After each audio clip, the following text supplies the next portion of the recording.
1001 പാട്ടുകളുടെ ഓർമ്മകൾ എന്ന് പറഞ്ഞാൽ ഒരു 10,000 ഓർമ്മകളുണ്ട്. ഓരോ പാട്ടിനും ഓരോ കഥ പറയാനുണ്ടാവും. നമുക്ക് ആ ഓർമ്മകളിൽ നിന്ന് തുടങ്ങാം. അതിന് വിവിധ സെക്ഷനുകളായിട്ടാണ് തിരിച്ചിരിക്കുന്നത്. പ്രണയം, തത്വചിന്ത, അങ്ങനെ വിവിധ രീതിയിൽ തിരിച്ചൊരു പുസ്തകമാണ്. എന്നാലും ഓരോ പാട്ടും നമ്മുടെ അനുവാചകരിൽ ഉണ്ടാക്കുന്ന ഒരു എന്താണ് പറയുക, ഒരു ഭാവുകത്വം എന്ന് പറഞ്ഞാൽ അത് നിങ്ങൾക്കത് പുസ്തകം തുറന്നു നോക്കിയാൽ മനസ്സിലാവും. ഓരോ പാട്ടിൻ്റെയും നമ്മൾ മനസ്സിലുണ്ടാക്കിയ, അല്ലെ മലയാളിയുടെ മനസ്സിലുണ്ടാക്കിയ ഒരു ആന്തോളനങ്ങൾ നിങ്ങൾക്കത് ആ പുസ്തകം തുറന്നു നോക്കിയാൽ മനസ്സിലാവും. നമുക്ക് ഓർമ്മകളെക്കുറിച്ച് തുടങ്ങാമെന്ന് തോന്നുന്നു സാർ. പ്രത്യേകിച്ച് ഈ പാട്ടുകളെ പറ്റിയുള്ള സെക്ഷനാകുമ്പോൾ പ്രത്യേകിച്ചും. എല്ലാവർക്കും എൻ്റെ സ്നേഹം. ഹൃദയസരസ് എന്ന എൻ്റെ ഗാനസമാഹാരം 2005 ആദ്യമായിട്ട് പുറത്തു വരുന്നത്. അതിൽ 3 മാസങ്ങൾ കൊണ്ട് ആദ്യ പതിപ്പ് വിറ്റു തീർന്നു. പിന്നീട് അതിൻ്റെ മൊത്തം 6 പതിപ്പുകൾ ഇറങ്ങി. 6 പതിപ്പുകൾ പുറത്ത് വന്നു കഴിഞ്ഞു. നേരത്തെ പ്രസിദ്ധീകരിച്ച പ്രസാധകരുമായി എനിക്ക് ചില അഭിപ്രായവ്യത്യാസം ഉണ്ടായതിനെ തുടർന്ന് അതിൻ്റെ 7ാം പതിപ്പ് ഇറങ്ങിയില്ല. അതിൻ്റെ 7ാം പതിപ്പ് ഇപ്പോൾ മാതൃഭൂമി അവരുടെ ഫസ്റ്റ് എഡിഷനായിട്ട് കൊണ്ടുവരികയാണ്. അത് ഇവിടെ റിലീസാവുകയാണ്. നാളെ മറ്റന്നാൾ റിലീസാവും. ഇവിടെ കിട്ടുമത്. പിന്നെ ഈ പാട്ടുകളുടെ കുറിച്ച് സംസാരിക്കുമ്പോൾ ഞാൻ 3000-ലധികം പാട്ടുകൾ എഴുതിയിട്ടുണ്ട്. അതായത് ഞാൻ സിനിമാ പാട്ടുകൾ മാത്രമല്ല എഴുതുന്നത്. സിനിമയ്ക്ക് വേണ്ടി പാട്ട് എഴുതിയിട്ടുണ്ട്, നാടകങ്ങൾക്ക് വേണ്ടി പാട്ട് എഴുതിയിട്ടുണ്ട്, ആകാശവാണിക്ക് വേണ്ടി. എൻ്റെ ഓർമ്മ ശരിയാണെങ്കിൽ ആകാശവാണിയുടെ തിരുവനന്തപുരം, കോഴിക്കോട് നിലയങ്ങൾക്ക് വേണ്ടി തന്നെ 10-300 പാട്ട് എഴുതിയിട്ടുണ്ട്. പിന്നെ തരംഗിണി അടക്കമുള്ള വിശ്വാസിൻ്റെ തരംഗിണി അടക്കമുള്ള പഴയ കാസറ്റ് കമ്പനികൾക്ക് വേണ്ടി അനവധി പാട്ടുകൾ എഴുതി. എല്ലാം കൂടെ 3000-ലധികം പാട്ടുകൾ ഞാൻ എഴുതിയിട്ടുണ്ട്. അതിൽ നിന്ന് 1001 പാട്ടുകൾ തിരഞ്ഞെടുത്തതാണ് ഹൃദയസരസ്. അല്ല എൻ്റെ സമ്പൂർണ്ണ ഗാനസമാഹാരമല്ല. അത് നിങ്ങൾ പലരും അത് വായിച്ചിരിക്കും. പലരുടെ ആ പുസ്തകം ഉണ്ടാവാം. കാരണം ഇത് പുതിയ പതിപ്പ് കുറച്ചുകൂടെ നല്ല രീതിയിൽ മാതൃഭൂമി ഇറക്കുകയാണ്. നിങ്ങൾക്കറിയാം, എൻ്റെ ആത്മകഥ ജീവിതം ഒരു പെൻഡുലം, അത് പ്രസിദ്ധീകരിച്ച് മാതൃഭൂമി ആഴ്ചപ്പതിലാണ്. ആ പുസ്തകം പ്രസിദ്ധീകരിച്ചിരിക്കുന്നത് മാതൃഭൂമി ബുക്സാണ്. 2002 ഏപ്രിലാണ് അത് പുറത്തിറങ്ങിയത്. ഇപ്പോൾ 2002 കഴിഞ്ഞ് 3 വർഷം ആയിട്ടില്ല, 2 വർഷം കഴിയുന്നേ ഉള്ളൂ. ഇപ്പോൾ അതിന് 6ാം പതിപ്പ് ഇറങ്ങുകയാണ്. അത് 1200 രൂപ വിലയുള്ള പുസ്തകമാണ്.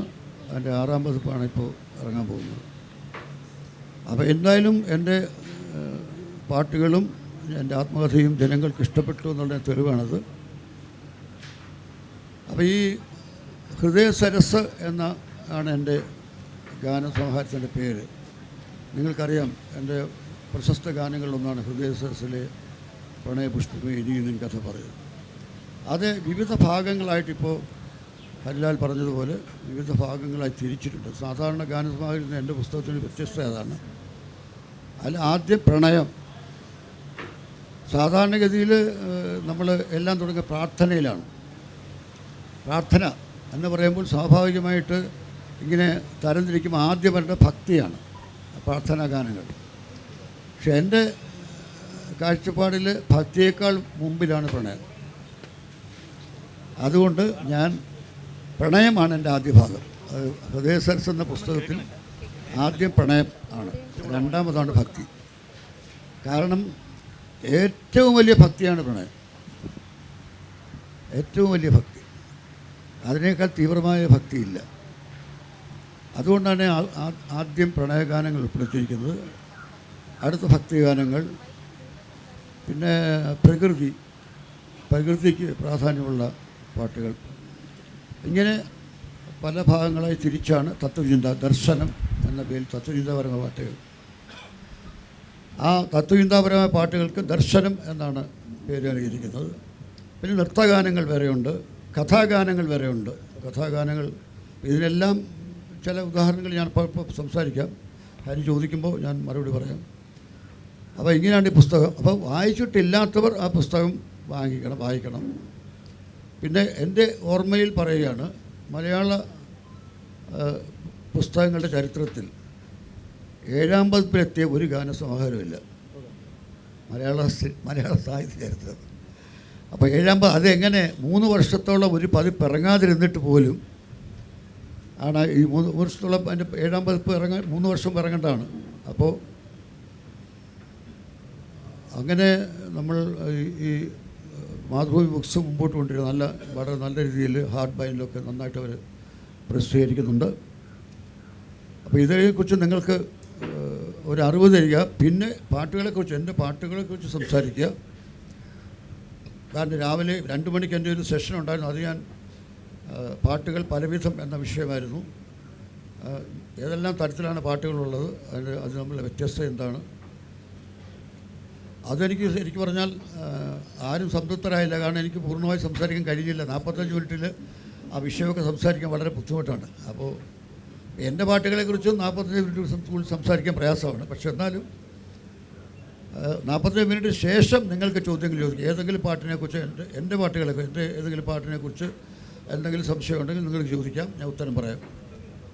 ഇനി ഹരിക്ക് എന്നോട് ചോദ്യങ്ങൾ ചോദിക്കുക, എന്താണ് അറിയാം, നമുക്ക് സംസാരിക്കാം. പുസ്തകത്തിൽ പ്രണയത്തെപ്പറ്റി ഒരു ചെറിയൊരു 4 വരിയുണ്ട്. സ്വർഗമാണ്, അതുപോലെ നരകവുമാണ്. എന്താ അങ്ങനെ പറയാനൊരു കാരണം? എൻ്റെ ഒരു പാട്ടുണ്ട്, ഹൃദയത്തിനൊരു വാതിൽ സ്മരണതൻ മണിവാതിൽ തുറന്നു കിടന്നാലും ദുഃഖം, അടഞ്ഞു കിടന്നാലും ദുഃഖം. അപ്പം ഇതിന് അതെങ്ങനെയാണെന്ന് ചോദിച്ചാൽ, നിങ്ങൾ പറഞ്ഞ പോലെ സ്വർഗവും നരകവും എന്ന് പറഞ്ഞ പോലെ ഒരുപാട് ഓർമ്മകൾ ദുഃഖമാണ്, ഒട്ടും ഓർക്കാതിരിക്കുന്ന ദുഃഖമാണ്. അതാണ് ഇത് അനുഭവങ്ങളിൽ നിന്നാണല്ലോ എല്ലാ പാട്ടുകളും ഉണ്ടാകുന്നത്. എൻ്റെ പാട്ടുകൾക്ക് ഞാൻ കാണുന്ന പ്രത്യേകത, ഇപ്പോൾ എന്നേക്കാൾ മുന്നേ നടന്ന എന്നേക്കാൾ വലിയവരായ കവികളുണ്ട്, അവർ പാട്ട് എഴുതിയിട്ടുണ്ട്. ആ പാട്ടുകൾ സൂപ്പർ ഹിറ്റുകളാണ്. പക്ഷേ മറ്റ് പാട്ടെഴുത്തുകാരിൽ എനിക്കുള്ള വ്യത്യസ്തത എന്താണെന്ന് പറഞ്ഞാൽ, ഞാൻ പാട്ട് എഴുതുകയല്ല, ഞാൻ പാട്ട് പാടുകയാണ്. ഒരു പാട്ട് പോലും ഞാൻ എഴുതിയിട്ടില്ല. അതുകൊണ്ട് ഒരു ഗുണം എന്താണെന്ന് പറഞ്ഞാൽ, ഏത് സമയത്തും പാട്ട് എഴുതാം. അപ്പം ഞാൻ വിമാനത്തിൽ സഞ്ചരിക്കൊണ്ടിരിക്കും, ട്രെയിനിൽ സഞ്ചരിക്കുന്നു, ഞാൻ പാട്ട് എഴുതിക്കൊണ്ടിരിക്കും.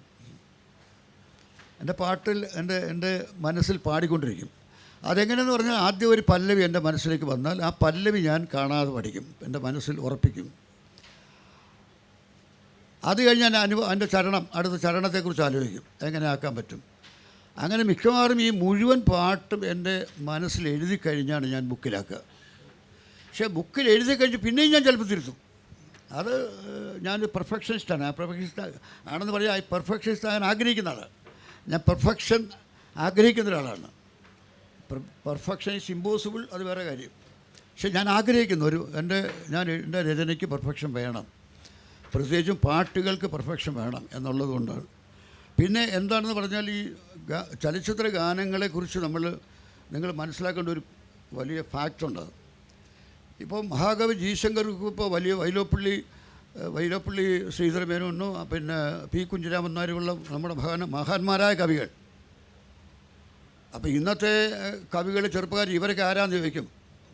അവരുടെ പുതിയ മഹാകവികൾ വേറെ ആൾക്കാർ, ഗദ്യത്തിൽ കവി എഴുതുന്നവർ. പക്ഷേ ഇവരൊക്കെയാണ് ഞങ്ങളുടെ മഹാകവികൾ.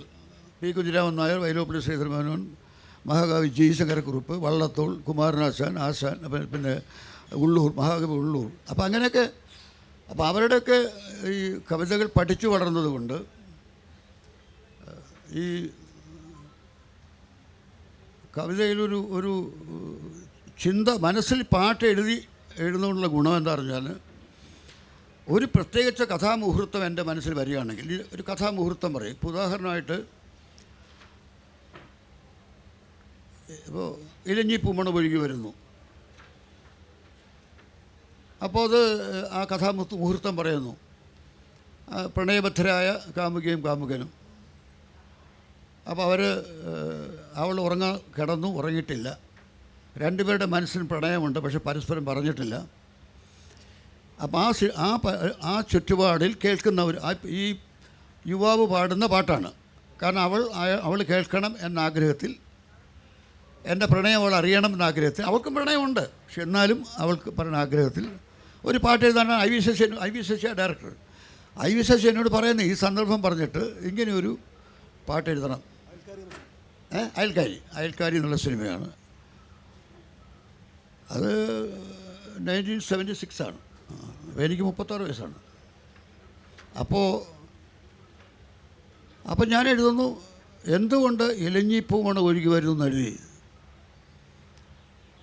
പലരുടെ ഒരു സംശയമാണ്, എന്ത് റോസാപ്പൂവിൻ്റെ ഗന്ധമുണ്ടോ ഇലഞ്ഞിപ്പൂവ്? ഇല്ല. ഇലഞ്ഞിപ്പൂവിൻ്റെ വ്യത്യസ്ത ഗന്ധമാണ്.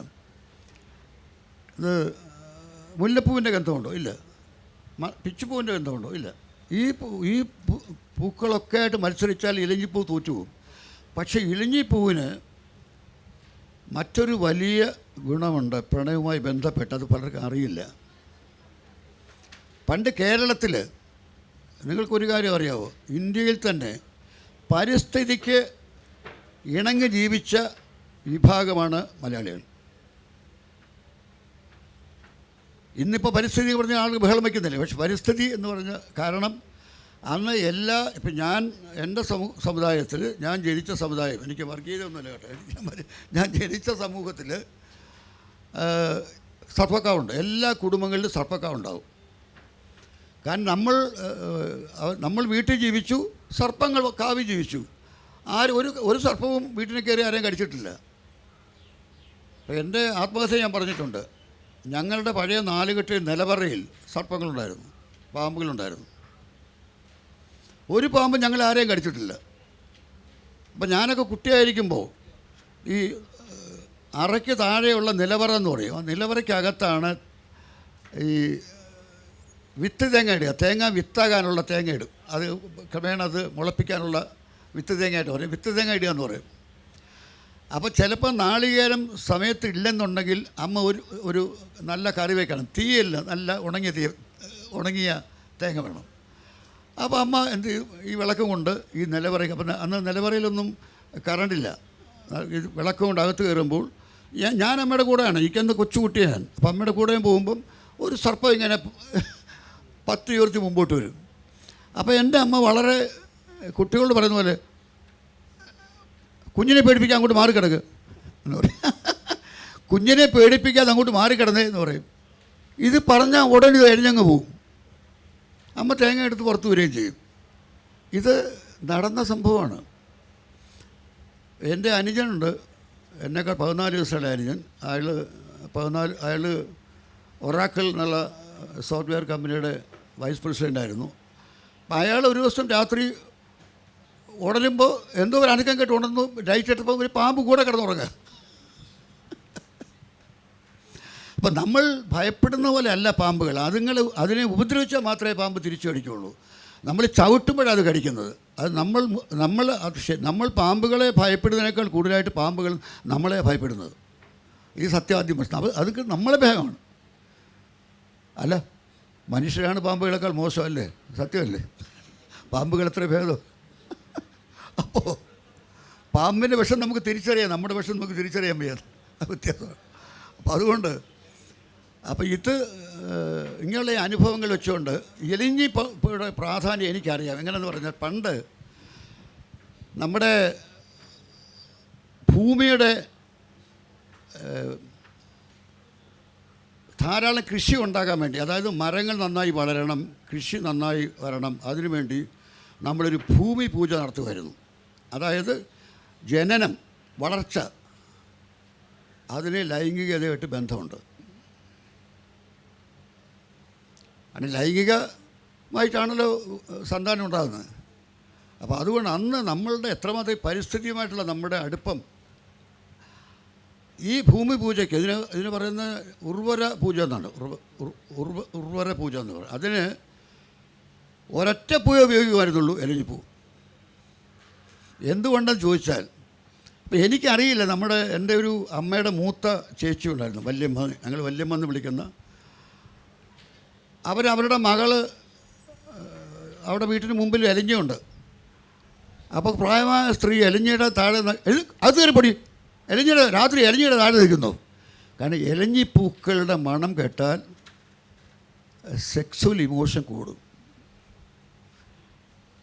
ഇതൊരു ശാസ്ത്രീയ തത്വമാണ്, ശാസ്ത്രമാണ്. ഇത് ഞാൻ അറിഞ്ഞത് എൻ്റെ കുടുംബത്തിൽ തന്നെയുള്ള ഞങ്ങൾക്ക് കാവുണ്ടായിരുന്നു, എലഞ്ഞി ഉണ്ടായിരുന്നു. അപ്പോൾ എലഞ്ഞിയുടെ ചെറുപ്പക്കാരി പെണ്ണുങ്ങൾ എലഞ്ഞിയുടെ താഴെ പോയി എലഞ്ഞിയുടെ താഴെ നിൽക്കാതെ പ്രായമുള്ളവർ അതിനാലോചിക്കാതെന്ന് പറയും. എൻ്റെ ഒരു ചീത്തയായി പോകുന്നതാണ്, പെണ്ണ് ചീത്തയായി പോകുമെന്നുള്ള ഭയമാണ്. അതുകൊണ്ടാണ്. അപ്പോൾ IV ശശി എന്ന സംവിധാനം നിങ്ങൾക്കറിയാമല്ലോ. അദ്ദേഹം ജീവിതത്തിലെ എല്ലാ ഭാവങ്ങൾക്കും പ്രാധാന്യം കൊടുക്കുന്ന പോലെ ലൈംഗികതയ്ക്ക് വളരെ പ്രാധാന്യം കൊടുക്കുന്ന സംവിധാനമാണ്. അപ്പോൾ ശശി എന്നോട് പറഞ്ഞു, ഈ തമ്പി സാറിൻ്റെ പാട്ടൊക്കെ വെജിറ്റേറിയനാണ് കേട്ടോ, കുറച്ച് തമ്പി സാറിൻ്റെ പാട്ടൊക്കെ പ്യുവർ വെജിറ്റേറിയനാണ്. അപ്പം എൻ്റെ പടമാണ്. അപ്പോൾ ആദ്യമായിട്ട് ഞാൻ ശശിക്ക് വേണ്ടി എഴുതുകയാണ്. അതിന് മുമ്പൊക്കെ ശശിക്ക് വേണ്ടി ബിച്ചു തിരുമലയൊക്കെ എഴുതിക്കൊണ്ട് ഞാൻ ആദ്യമായിട്ട് എഴുതുകയാണ്. അപ്പോൾ പറഞ്ഞു കുറച്ചൊരു ഒരു സെക്സൊക്കെ വരണം കുറച്ച് രീതിയിൽ, കാരണം പ്രേമമല്ലേ ഇവർ രണ്ടുപേരുടെയും. മാതകത്വം വേണം, അത് തന്നെ പറയാം, മാതകത്വം വേണം. ഞാൻ അല്ലാതെ എഴുതിയില്ല, അദ്ദേഹം മാതകത്വം വേണം അത് ഉദ്ദേശിച്ചത്. അപ്പോൾ ഞാൻ പറഞ്ഞു, അപ്പോൾ എഴുതിയാനിങ്ങനെ അല്ല ഇലഞ്ഞിപ്പൂവാണ് ഒഴുകി വരുന്നു ഇന്ദ്രിയങ്ങളിൽ, അതാ ഇന്ദ്രിയം എന്ന് പ്രയോഗം വന്നത്. അല്ല വെറുതെ ഒരു പാട്ട് എഴുതുകയല്ല ഞാൻ. ഇലഞ്ഞിപ്പൂമണമൊഴുകി വരുന്നു ഇന്ദ്രിയങ്ങളിലതു പടരുന്നു പകൽക്കിനാവിൻ പനിനീർമഴയിൽ പണ്ടു നിൻമുഖം പകർന്ന ഗന്ധം ഇലഞ്ഞിപ്പൂമണമൊഴുകി വരുന്നു. രാത്രിയിൽ അയാൾ ഉറങ്ങിക്കിടക്കുകയാണ്, ഇവളും അങ്ങനെ അയാളിങ്ങനെ വെളിയിൽ കട്ടിൽ ആലോചിച്ചിരിക്കുകയാണ്. ആ രാത്രി ഞാനത് വിഷ്വലൈസ് ചെയ്യുന്നു. ആ എൻ്റെ അത് ഞാൻ അയാളായിട്ട് മാറുന്നു. ശരിക്കും ഒരു ഗാനരചയിതാവ് ചെയ്യുന്നത് പരകായ പ്രവേശമാണ്, പരകായ പ്രവേശമാണ്, മറ്റൊരാളായിട്ട് മാറുകയാണ്. അപ്പോൾ അങ്ങനെ ആണപ്പോൾ ഇങ്ങനെ എഴുതി കഴിഞ്ഞു വരികൾ കേട്ടപ്പം. അപ്പോൾ ശശി ചോദിച്ചു, നമുക്ക് എലഞ്ഞിപ്പൂ വരും, നമുക്ക് വേറെ നല്ലൊരു പൂവാക്കിയാലോ. എലഞ്ഞിപ്പൂവിന് ഇത്ര വലിയ മണമുണ്ടോ? ഞാൻ ശശിക്ക് വേണ്ടിയാണ് എലഞ്ഞി കൊണ്ടുവന്നത്. അതെന്താ? അത് എലഞ്ഞിപ്പൂവിൻ്റെ ഗന്ധം അത് മനുഷ്യന് സെക്സ്വൽ ഡിസയർ കൂട്ടും. അതെ, അതാണ്. ഓ അങ്ങനെയൊരു കാര്യമുണ്ടോ? ഉണ്ട്. അപ്പോൾ തന്നെ മതി, എലഞ്ഞിനെ മതി, മാറ്റണ്ട. അങ്ങനെയാണ് ഈ എലഞ്ഞിപ്പൂണ വഴി വരുന്നു എലഞ്ഞിപ്പൂ വരാൻ കാരണം. ഇത് പക്ഷേ പലർക്കും അറിയില്ല. കാരണം ഈ കാര്യങ്ങൾ നമുക്ക് പരസ്യമായി പറയാൻ പറ്റില്ലല്ലോ. പാട്ടിന് ഫുട് നോട്ട്, ചലച്ചിത്രഗാനത്തിന് ഫുട് നോട്ട് കൊടുക്കാൻ നമുക്കില്ലല്ലോ. അപ്പോൾ ഇത് ഇങ്ങനെയുള്ള അവസരങ്ങളൊക്കെ പറയാമെന്നല്ലാതെ, അതുപോലെ അതിൽ വിഷ്വൽസ് എല്ലാം തന്നെ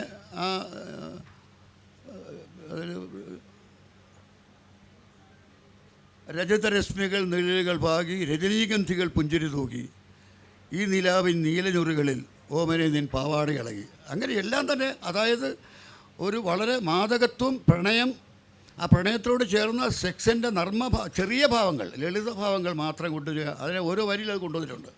അപ്പോൾ ഞാൻ ഉദ്ദേശിക്കുന്നത് ആ ഒരു സിറ്റുവേഷനിൽ എൻ്റെ പാട്ട് തീരാൻ പാടില്ല.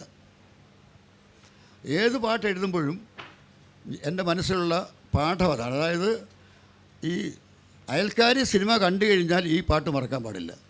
അയൽക്കാരിയിൽ അതിജീവിച്ച്, ആ സിനിമയെ അതിജീവിച്ച് ആ പാട്ട് ഒരു കവിതയായി നിലനിൽക്കണം. അങ്ങനെ ഞാൻ കേട്ടിട്ടുള്ളൂ. മിക്കവാറും അവിടെ അപൂർവമായിട്ട് വ്യത്യസ്തതകളുണ്ട്. കാരണം ചില പർട്ടിക്കുലർ സിറ്റുവേഷൻസിൽ ഇപ്പം വയലാർ രാമൻ എഴുതിയിട്ടുണ്ട്, heart weak, pulse weak, blood pressure low, very very low എന്ന് വയലാർ എഴുതിയിട്ടുണ്ട്. ചിലപ്പോൾ നമുക്ക് മാറ്റി എഴുതുന്നുണ്ട്. പർട്ടിക്കുലർ കൊമേഴ്ഷ്യൽ സിനിമയ്ക്ക് വേണ്ടി പാട്ട് എഴുതുമ്പോൾ, വ്യവസായ സിനിമയ്ക്ക് വേണ്ടി പാട്ട് എഴുതുമ്പോൾ നമ്മൾ കോംപ്രമൈസ് ചെയ്തേ പറ്റുള്ളൂ. കോംപ്രമൈസ് ഇല്ലെന്ന് പറഞ്ഞാൽ നിങ്ങൾ പോയി എളുപ്പത്തായി എടുക്കാൻ പറയും ആൾക്കാർ. നിങ്ങൾ ഈ പാട്ട് എഴുതുന്നെങ്കിൽ എഴുതണം, ഞങ്ങൾ വെറുതെ എഴുതണമെന്ന് പറയും. അപ്പോൾ അത് വീട്ടിൽ കോംപ്രമൈസ്. അപ്പോൾ ഇതാണ് ഇത്. അപ്പം ഒരു പാട്ട് എഴുതി കഴിഞ്ഞാൽ മറ്റൊരു സോങ് ഞാൻ എടുത്തു പറഞ്ഞാൽ അക്ഷരത്തെറ്റ്. ഈ പാട്ട് കടലും കടന്നു പോയ കേട്ടിട്ടുണ്ട്. ഈ പാട്ട് കടലും കടന്നു പോയിട്ട് ഒരു വിദേശിയായ ഒരു വനിത ആ പാട്ടിൻ്റെ ഒരു വശ്യത കാരണം ഇങ്ങോട്ട് വന്ന ഒരു കഥ കേട്ടിട്ടുണ്ട്. അത് നേരത്തെ ഫേസ്ബുക്കിലൊക്കെ ഇതിലൊക്കെ യൂട്യൂബിലൊക്കെ വന്നതാണ്. പക്ഷേ ഇപ്പോൾ അത് കുറച്ച് വൈറലായിട്ടുണ്ട്. ഇപ്പോൾ രണ്ടാമത് വേറെ ആരും എടുത്തിട്ടിട്ടുണ്ട്. അതായത് ഒരു ജർമ്മൻ യുവതി ഇവിടെ ട്രിവാൻഡ്രത്ത് ജർമ്മൻ പഠിപ്പിക്കുന്ന ഇൻസ്റ്റിറ്റ്യൂട്ടിൽ ജർമ്മൻ ഭാഷ പഠിപ്പിക്കാൻ വന്നതാണ്. അപ്പോൾ അവരവിടെ പഠിപ്പിച്ചുകൊണ്ടിരിക്കുമ്പോൾ അവർ അവരുടെ നമ്മുടെ ഇന്ത്യൻ ഒരു മലയാളി ആയിട്ടൊരു യുവതിയായിട്ട് ഒരു മുറിയിൽ താമസിച്ചിരുന്നു. അപ്പോൾ ഒരു ദിവസം ജനാല തുറന്നിങ്ങനെ വെളി നോക്കിക്കൊണ്ടിരിക്കുമ്പോൾ ഈ പാട്ട് കേൾക്കുന്നത്, എവിടെയും ഈ പാട്ട് കേൾക്കുന്നത്, എലിഞ്ഞിപ്പോൾ മണം ഒഴുകി വരുന്നുള്ളൂ. അപ്പോൾ ഈ പാട്ട് അവർ വല്ലാതെ, ഒരു ജർമ്മൻ ആണ്. അപ്പോൾ എനിക്ക് ഓർമ്മയുണ്ടായിരുന്നു, പക്ഷേ ഇപ്പോൾ പേര് മറന്നുപോയി. നൗഷ് എന്നാണ് അവരുടെ സർനെയിം മറ്റേ. അപ്പോൾ അവർ ഈ പാട്ട് കേട്ടപ്പോൾ അവർക്കൊരു അത് വരികളുടെ അർത്ഥമൊന്നും അവർക്കറിയില്ലല്ലോ. അപ്പോൾ ട്യൂണൊക്കെ കേട്ടു. അപ്പോൾ അവർ മലയാളി കൂട്ടുകാരോട് ചോദിച്ചു, ഈ പാട്ട് എനിക്ക് വീണ്ടും കേൾക്കാൻ എന്താ വഴി, എന്താ എന്നെ അത്രമാത്രം ഈ പാട്ട് ആകർഷിച്ചു, എനിക്കിത് വീണ്ടും വീണ്ടും കേൾക്കണം എന്ന് തോന്നുന്നു. അപ്പോൾ ഈ സ്ത്രീ പറഞ്ഞു, കൂട്ടുകാരി പറഞ്ഞു, അതിങ്ങനെ ശ്രീകുമാരൻ തമ്പി എന്നൊരാളാണ് എഴുതിയത്, ദേവരാജൻ എന്നൊരാൾ മ്യൂസിക് ചെയ്തത്, യേശുദാസാണ് പാടിയത്. ഇവരെയൊക്കെ കാണാൻ എനിക്കൊരു മാർഗമുണ്ടെന്ന് ചോദിച്ചു. അപ്പോൾ അവർ പറഞ്ഞു, ദേവരാജ മാസ്റ്റർ മരിച്ചുപോയി, യേശുദാസും ശ്രീകുമാരൻ തമ്പിയോട് രണ്ടുപേരും വളരെ ബിസിയാണ്, നമ്മൾ വിചാരിച്ചപ്പോൾ കാണാൻ പറ്റില്ല. അപ്പോൾ അവർ എനിക്കൊന്ന് കണ്ടാക്കുള്ളൂ. അവർ എന്ത് ചെയ്തു, ഈ പാട്ടിൻ്റെ മുഴുവൻ അർത്ഥം ഇവരോട് ചോദിച്ച് ജർമ്മൻ ഭാഷയിൽ എഴുതിയെടുത്തു. ജർമ്മൻ ഭാഷ എഴുതിയെടുത്തിട്ട് അവർ ഇലഞ്ഞി എന്ന പദത്തോട് അവർക്ക് ഭയങ്കരമായൊരു ഇതുണ്ട്. ഈ കണങ്കാലിൽ ഇലഞ്ഞി എന്ന് പച്ച കുത്തി ടാറ്റു ചെയ്തു, ഇലഞ്ഞി. മലയാള ഭാഷയിൽ ഇലഞ്ഞി. അവർക്ക് മലയാളമൊന്നും അറിയില്ല, പക്ഷെ അവർ പറഞ്ഞു I want it in Malayalam, original language. ഇലഞ്ഞി എന്ന് പറഞ്ഞ് പച്ച കുത്തി. അവർ വളർത്തുന്ന നായ്ക്കുട്ടി ഇലഞ്ഞി എന്ന് പേരിട്ടു.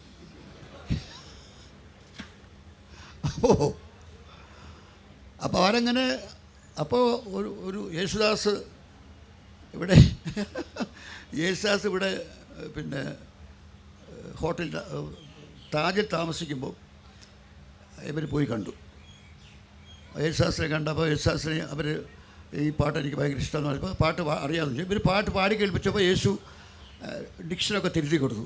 അതങ്ങനെയല്ല, ഇതിങ്ങനെ അർത്ഥം കിട്ടിയെന്ന് പറയും. ഇത് you should meet the writer, then he will explain more correctly എന്നൊക്കെ പറഞ്ഞ് യേശുദാസ്. അപ്പോൾ ഇവർ ജർമ്മനിക്ക് മടങ്ങി, എന്നെ കാണാതെ ജർമ്മനിക്ക് മടങ്ങിപ്പോയി.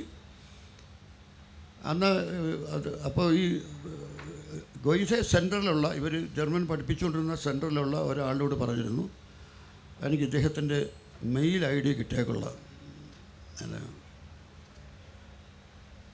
അപ്പോൾ ഒരാൾ എന്നെ കോണ്ടാക്ട് ചെയ്ത് ഞാൻ മെയിൽ ID കൊടുത്തു. അപ്പോൾ സാറ് ഒരു കാര്യം സഹായം ചെയ്തേക്കൊള്ളാം, സാറ് മെയിൽ ID കൊടുത്തു. സാറ് പറയണം, ഈ മെയിലിൽ അവൾക്കൊരു ലെറ്റർ അയച്ചിട്ട് I am the writer of എലിഞ്ഞി പൂവണ ഒഴുകി വരുന്ന എഴുതിയാൽ മതി, she will be very happy എന്ന് പറഞ്ഞു. അപ്പോൾ ഞാനങ്ങനെ I am the writer of എലിഞ്ഞി പൂവണ ഒഴുകി വരുന്നു, and I am told that you want to meet me whenever you come next time contact me the phone number എന്ന് പറഞ്ഞിട്ട് കൊടുത്തു. അവർ 3 മാസം കഴിഞ്ഞ് വീണ്ടും വന്നപ്പോൾ എന്നെ കോണ്ടാക്ട് ചെയ്തു. ഞങ്ങൾ ഒരുമിച്ച് കണ്ടു. ഒരു വെജിറ്റേറിയൻ, ഞാൻ വെജിറ്റേറിയനാണ്, ഒരു നോൺ വെജിറ്റേറിയൻ ഹോട്ടലിൽ ഒരുമിച്ച് ആഹാരം കഴിച്ചു. അവരുടെ അമ്മയുണ്ടായിരുന്നു. എന്നിട്ട് പിന്നെ അപ്പോൾ ഇവർ അതിനെക്കുറിച്ച് തന്നെ പറഞ്ഞുകൊണ്ടിരുന്നു. ഈ ലൈൻസ് എന്നെ വല്ലാതെ ഹോണ്ട് ചെയ്യുന്നു, അതുകൊണ്ടാണ് അപ്പോൾ അന്ന് മാതൃഭൂമി TV-യിൽ ഞങ്ങൾ രണ്ടും കൂടി ഒരു ഇൻ്റർവ്യൂ ഉണ്ടായിരുന്നു, ഞാനും ആ സ്ത്രീയുമായിട്ട്. അങ്ങനെ അതാണ് ഇലഞ്ഞി പൂമണ ഒഴുകി വരുന്നു, അത്രമാത്രം പ്രശസ്തി. അത് ജർമ്മൻകാരിയെ ആകർഷിച്ചെന്ന് പറയുമ്പോൾ അതൊരു വലിയ, എല്ലാവർക്കും, എനിക്കും ദേവരാജ മാസ്റ്റർക്കും യേശുദാസിനും ഒരുമിച്ച് കിട്ടുന്ന അംഗീകാരം, എനിക്ക് മാത്രമല്ല. സുന്ദരവാസ മന്ദസമീർണായ നിൻജാലകങ്ങളെ തൊട്ടുണർത്താം. അതെ, അതാണ്. അതെ അതെ. അല്ലെങ്കിൽ തൂവട്ട് ഉമ്പ തന്നെ ഒപ്പിയേക്കാം, അതൊരു അനുമതിയാണ്. നേരിട്ട് പോയി അതെ അതെ. അല്ല എന്ന് മാത്രമല്ല, പ്രലംബത്തോളം എത്തുന്നില്ല. അല്ലല്ല, അത് ഇപ്പോൾ ഉദാഹരണം അത് പ്രണയത്തിൻ്റെ ഒരു അല്ല, പ്രണയം ഞാൻ പറഞ്ഞല്ലോ, പ്രണയമാണ് ഭക്തിയുടെ ഏറ്റവും നല്ല രൂപം എന്നാണ് ഞാൻ പറഞ്ഞത്. അപ്പോൾ എൻ്റെ പ്രണയം അതാണ്. ഇപ്പോൾ ഈ പ്രണയിച്ച് വഞ്ചിച്ച് പെണ്ണിൻ്റെ മുഖത്ത് ആസിഡ് ഒഴിക്കുന്ന നായകനല്ല എൻ്റെ നായകൻ. അലിഞ്ഞു ചേർന്നതിന് ശേഷവൻ ജീവനെ പിരിഞ്ഞുപോയി നീ എങ്കിലും ഇന്നും മംഗളം നേരുന്നു ഞാൻ എന്ന് പറയുന്നവരാണ്. അലിഞ്ഞു ചേർന്നതിന് ശേഷം എൻ ജീവനെ പിരിഞ്ഞുപോയി നീ എങ്കിലും ഇന്നും മംഗളം നേരും ഞാൻ. നിൻ ദാമ്പത്യ വല്ലരിയിൽ ആനന്ദ മൂലങ്ങൾ ജനിക്കട്ടെ എന്നാണ് പറയുന്നത്. നിനക്ക് നല്ല കുട്ടികളുണ്ടാവട്ടെ, നീ നശിച്ചു പോട്ടെ എന്ന് പറയുന്ന കാമുകന് അല്ല എൻ്റെ ഒരു കാമുകനും. പിന്നെ നമ്മൾ എഴുതുന്ന പാട്ടിപ്പോൾ താരകരൂപിണി എന്നൊരു കാമുകയെ വിളിച്ച ഒരു കവിയില്ല. താരകരൂപിണി നീ എന്നും എന്നുടെ ഭാവനാരോമാഞ്ചമായിരിക്കും, ഏകാന്ത ചിന്തതൻ ചില്ലയിൽ പൂവിടും ഏഴിലം പാലപ്പൂ ആയിരിക്കും എന്നെഴുതുന്ന അതുപോലെ ഞാൻ എഴുതിയതിൽ കുറച്ച് പ്രണയം, ഒരു സെക്സിൻ്റെ ഭാവം കൂടിയ വരുന്ന ഒരു പാട്ടാണ് മനോഹരി മനോരഥത്തിൽ. മലരോട് മലർത്തൂവും അനുവാദം തരികയില്ല എന്ന് ചോദിക്കുന്നുണ്ട്. അതെ മനോഹരി മനോരഥത്തിൽ. അതിനകത്ത് പോലും നമ്മൾ പുണ്യവതി നിൻ്റെ പൂങ്കാവനത്തിൽ ഒരു പുഷ്പശലഭമായി ഞാൻ പറഞ്ഞു. പുണ്യവതി എന്ന കാമുകയെ വിളിക്കുന്നത്, എടിയെന്നല്ല. അപ്പം അതെൻ്റെ രചനാ രീതി അതാണ്. അതിന് പ്രധാന കാരണം വെച്ചാൽ എൻ്റെ ജീവിതത്തെ ഏറ്റവും അധികം ഇപ്പം എൻ്റെ ആത്മകഥ മാതൃഭൂമി ആഴ്ചപ്പതിപ്പിൽ എഴുതാൻ കാരണക്കാരനായ സുഭാഷ് ചന്ദ്രൻ, എൻ്റെ പത്രാവലി ഇവിടെ ഇരിപ്പുണ്ട്. സുഭാഷ് ചന്ദ്രൻ എൻ്റെ കാരണക്കാരൻ. ഒന്ന് എഴുന്നേറ്റിരിക്കും, പക്ഷേ അവർ കാണട്ടെ. സുഭാഷ് എഴുന്നേറ്റിരിക്കും. അദ്ദേഹത്തിനറിയാം. അതിൽ എൻ്റെ ആത്മകഥ വായിച്ചവർക്കറിയാം, എന്നെ ഏറ്റവും അധികം എന്നെ ഈ രൂപത്തിലാക്കിയെടുത്തത് എൻ്റെ അമ്മയാണ്. അമ്മ എന്നെ പഠിപ്പിച്ചത് സ്ത്രീകളെ ബഹുമാനിക്കണം എന്നാണ്. സ്ത്രീകളെ ബഹുമാനിക്കണം. എൻ്റെ അച്ഛൻ നല്ല മദ്യപാനിയായിരുന്നു. അപ്പം അച്ഛൻ്റെ അമിതമായ മറിച്ച് പഴയ ജന്മിയായിരുന്നു, ആരെയും കൂസാത്ത. അതിൻ്റെ സ്വല്പ സ്വഭാവം എനിക്ക് കിട്ടിയിട്ടുള്ളൂ. അച്ഛൻ്റെ സ്വഭാവം വരുമല്ലോ. അപ്പോൾ രാത്രിയിൽ ഞാൻ അമ്മയുടെ കൂടെ കിടക്കുന്നത് രാത്രിയിൽ. അച്ഛൻ്റെ മദ്യപാനത്തെക്കുറിച്ച് ഓർത്ത് വിഷമിച്ച് അമ്മ കരയും. അപ്പം അമ്മയുടെ മടിയിൽ ഞാൻ അമ്മ കിടന്നുറങ്ങുകയല്ല, അമ്മ ഇരിക്കുകയാണ്, ചാരി ഇരുന്ന് മയങ്ങുകയാണ്. എന്നെ മടിയിൽ കിടത്തിയിരിക്കും. അപ്പോൾ അമ്മയുടെ കണ്ണുനീർത്തുള്ളികൾ എൻ്റെ മുഖത്ത് വീഴും. അമ്മയുടെ കണ്ണുനീർത്തുള്ളിൽ മുഖത്ത് വീഴുമ്പോൾ ഞാൻ ഉണരും. എന്തിനാ അമ്മയെ കരയുന്നത് ഞാൻ ചോദിക്കാം. എനിക്കറിയില്ല, എനിക്ക് ആ കൊച്ചുകുട്ടിയാണ്, എനിക്കൊന്നും മനസ്സിലാവില്ല. എന്തിനാ മോനെ കരയുന്നത് ചോദിച്ചാൽ പറയും, എൻ്റെ മോൻ ഒരിക്കലും മദ്യപിക്കരുത്, കള്ളു കുടിക്കരുത്. അങ്ങനെ എന്നാ പറയുന്നത്, കള്ളു കുടിക്കരുത്. കാരണം നിൻ്റെ മകൻ്റെ കവിളിൽ നിൻ്റെ ഭാര്യയുടെ കണ്ണീര് വീഴാൻ ഇടവരരുത്. കൊച്ചുകുട്ടിയായപ്പോൾ എന്നെ അമ്മ പഠിപ്പിച്ച് പാടുക. ഞാൻ സിനിമയിൽ കടന്നിട്ട് 58 വർഷം കഴിഞ്ഞു. 58 വർഷം ഇതുവരെ മദ്യപിച്ചിട്ടില്ല, ഒരു തുള്ളി മദ്യം കഴിച്ചിട്ടില്ല, ഒരു സിഗരറ്റ് വലിച്ചിട്ടില്ല. സ്ത്രീകളെ ബഹുമാനിക്കാത്ത ഒരു പ്രവൃത്തിയും ഞാൻ ചെയ്തിട്ടില്ല. ഞാൻ എൻ്റെ 35ാമത്തെ വയസ്സിൽ എടുത്ത സിനിമ മോഹിനിയാട്ടം വിമർശിപ്പ് കൊണ്ടുവന്ന ആദ്യത്തെ പടമാണ്. പുരുഷന്മാരായാൽ ബലാത്സംഗം ചെയ്യപ്പെട്ട 3 സ്ത്രീകൾ പുരുഷൻ്റെ സഹായമില്ലാതെ ജീവിതത്തെ എങ്ങനെ നേരിട്ടു എന്നുള്ള കഥ പറയുന്നത്. അതെൻ്റെ 35ാമത്തെ വയസ്സിലെ കഥയായി 1976 പടം വന്നു. അപ്പോൾ പക്ഷേ നമ്മുടെ ഈ ബുദ്ധിജീവി തലത്തിൽ നിന്നും ഈ പടത്തെക്കുറിച്ച് പറയില്ല. കാരണം വെച്ചാൽ അത് അങ്ങനെ അവർ മറ്റേ KG ജോർജിൻ്റെ ആദാമിൻ്റെ പേരിൽ ആദ്യത്തെ പടമെന്ന് പറയും. ഈ സുഭാഷ് ചന്ദ്രൻ അടക്കം അവർ പറയും ആദ്യത്തെ ആദാമിൻ്റെ ഭാര്യയില്ല ആദ്യത്തെ സിനിമ സ്ത്രീ വിമർശനം അല്ല, സ്ത്രീമോചന സിനിമ ആദ്യത്തെ മലയാള സിനിമ മോഹിനിയാട്ടമാണ്. 3 സ്ത്രീകൾ. അതിന് വേറെന്ന് വെച്ചാൽ അതിന് പുരുഷ കഥാപാത്രങ്ങളെല്ലാം വില്ലന്മാരാ. ഒരു പുരുഷനെടുത്ത സിനിമയെന്ന് മനസ്സിലാക്കണം. ഒരു പുരുഷനെടുത്ത സിനിമയിൽ പുരുഷ കഥാപാത്രങ്ങളെല്ലാം വില്ലന്മാരാ. വില്ലനില്ലാത്ത ഒരാളായ ഭ്രാന്തനാണ്, അവൻ ഭ്രാന്തനാണ്. പിന്നെ അതുപോലെ സ്വന്തം എന്ന പദത്തിൻ്റെ തന്നെ എൻ്റെ അർത്ഥം തന്നെ എൻ്റെ വളരെ ഫേമസ് സോങ്ങാണ്, വളരെ പ്രശസ്തമായ പാട്ടാണ്. അത് ആ സിനിമയിലാണ്.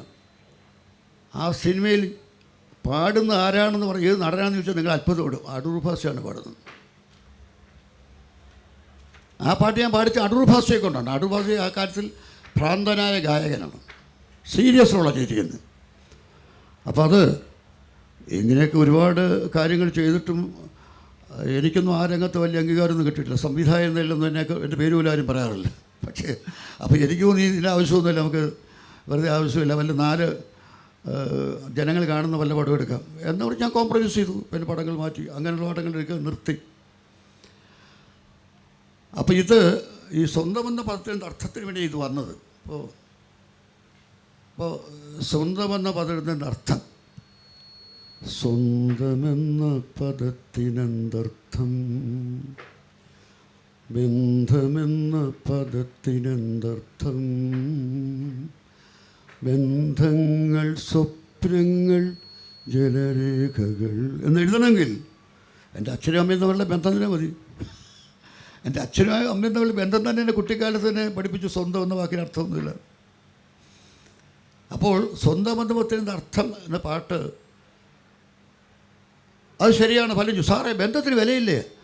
ബന്ധത്തിന് വിലയുണ്ട്, വിലയില്ലതാക്കാൻ നമുക്ക് കഴിയും. അങ്ങനെ നിങ്ങൾ വ്യാഖ്യാനിക്കാൻ. അതായത് സ്വന്തം എന്ന പദത്തിൻ്റെ അർത്ഥം എന്ന് പറഞ്ഞാൽ സ്വന്തം എന്ന വാക്കിന് അർത്ഥമില്ലെന്നല്ല. പ്രത്യേക നിമിഷത്തിൽ ഒരു പ്രത്യേക കഥാപാത്രത്തിൻ്റെ മനസ്സാണ് നമ്മൾ പറയുന്നത്. ഞാൻ പറഞ്ഞു പരകായ പ്രവേശമാണ്. നമ്മളൊരു ഗാനരചയിതാവ്, ഒരു പാട്ടെഴുത്തുകാരൻ ഒരു കഥാപാത്രത്തുമായിട്ട് മാറുകയാണ്. അതിനിപ്പോൾ എക്സാമ്പിൾ പറയാം. ഇപ്പോൾ ഉദാഹരണം, ഇപ്പം ഹൃദയ സരസിലെ പ്രണയപുഷ്പം എന്നപ്പോൾ എഴുതാൻ വൈകിയ ചിത്രകഥയിലെ ഏഴഴകുള്ളൊരു നായിക, നീ നടി എഴുതാൻ വൈകിയ ചിത്രകഥയിലെ ഏഴഴകുള്ളൊരു നായിക നീ എന്ന് പറയാൻ കാര്യം എന്താണ്? പാടുന്നവൻ ചിത്രകാരനാണ്. പാടുന്ന ആൾ ചിത്രം വരച്ചുകൊണ്ടാണ് പാടുന്നത്, ചിത്രകാരനാണ്. എത്രയും നീലിമ നിൻ്റെ കണ്ണിൽ എങ്ങനെ വന്നു എന്നൊക്കെ ചിത്രകാരൻ്റെ മനസ്സാണ്. അവൻ്റെ മനസ്സ് ചിത്രങ്ങൾ കൊണ്ടാണ് അവൻ പാടാൻ. അവന് ചിത്രങ്ങളുടെ ലോകം അവൻ്റെ. അതുകൊണ്ടാണ് അങ്ങനെ എഴുതിയത്. അതേ സമയത്ത് ഞാൻ തന്നെ എഴുതി വേറൊരു പാട്ടുണ്ട്, വളക്കച്ചവടക്കാരൻ പാടുന്ന പാട്ട്. അതും പ്രണയഗാനമാണ്. ചാലക്കമ്പോളത്തിൽ വെച്ച് നിന്നെ കണ്ടപ്പോൾ, 4 വളയും വാങ്ങി നീ നടന്നപ്പോൾ, 4000 പവനുരുകും നിൻ്റെ മേനിയിൽ, ഒരു നല്ല കസവ് നേരിയതാകാൻ ഞാൻ കൊതിച്ചു പോയി. അപ്പം ഞാനവിടെ വളക്കച്ചവടക്കാനായിട്ട് ഇറങ്ങും, താഴേക്ക് വരും, വളക്കച്ചവടക്കാരായി മാറി. ആ വടക്കച്ചവടക്കാരൻ്റെ മനസ്സെന്താണ്?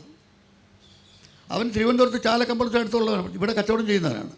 അപ്പോൾ അതിൽ ആറ്റുകാലമ്മ കൈവിടല്, പഴവങ്ങാടി ഗതമടിക്ക് തേങ്ങ അടിച്ചു ഒക്കെ അവരുകളുണ്ട്. അവൻ്റെ ലോകം അതാണ്. പ്രണയം സഫലമാകാൻ വേണ്ടി പഴവങ്ങാടി ഗണപതിക്ക് തേങ്ങ അടിച്ചു, ആറ്റുകാലമ്മയെ പോയി തൊഴുതു, ആറ്റുകാലമ്മ രക്ഷിക്കണമെന്ന് പറഞ്ഞു.